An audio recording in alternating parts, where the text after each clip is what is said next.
internships happen in February, in October, and then usually in the second year it happens during the peak time of around March and April. And companies vary a lot.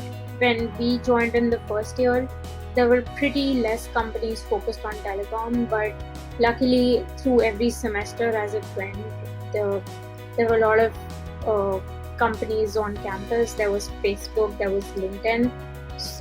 Sometimes when there are none, I'd still recommend students to go, because whenever you submit your resume to a company, they add you to their database, and that makes it easier for them to look out for you when you are ready for internships, and that's always a good way to build your network.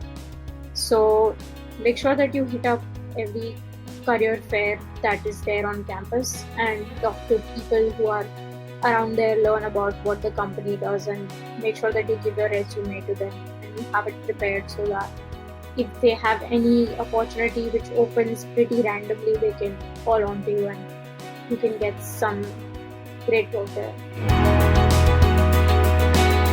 For internships, the most important thing you should be doing is understanding what the company is doing and making sure that you show them how eager you are. And preparing for those, I'd just say expand your network on LinkedIn. As important it is to study, it's also very important to have a good network here in the United States.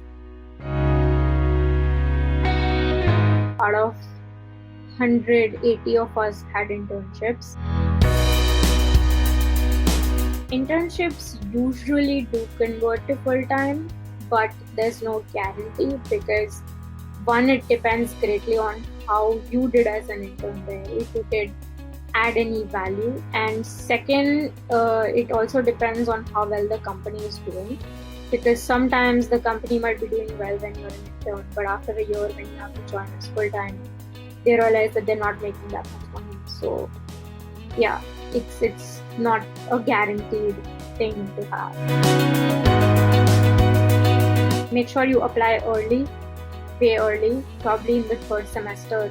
Start applying from third semesters. Even if you start getting calls and you're not prepared for it, it will still get you in the habit of studying for those. And even if you get rejects, you get a hang of how full-time interviews work.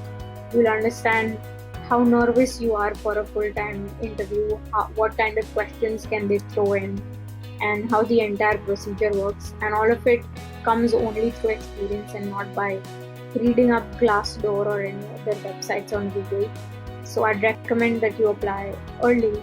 And apart from that, make sure that your basics are right.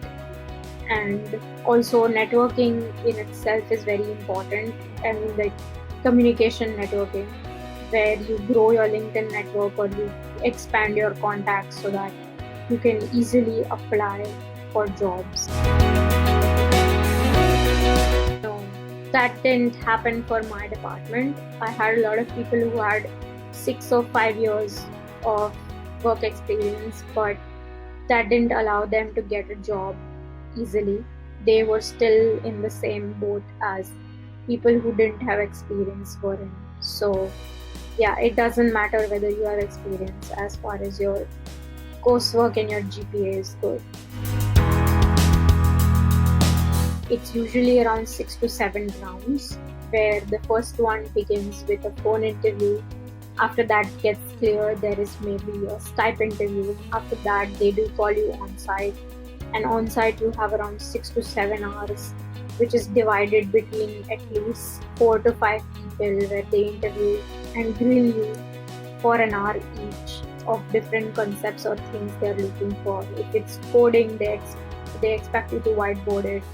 If it's testing and other opportunities, they try to make sure that you understand their question and they try to grill you down to that point where you don't have an answer. So the process of full-time hiring is pretty intense. If you're in Colorado, your salary for beginning could be like 70 to 80K. And if you get a job in California, then it's probably 100K plus because of taxes here.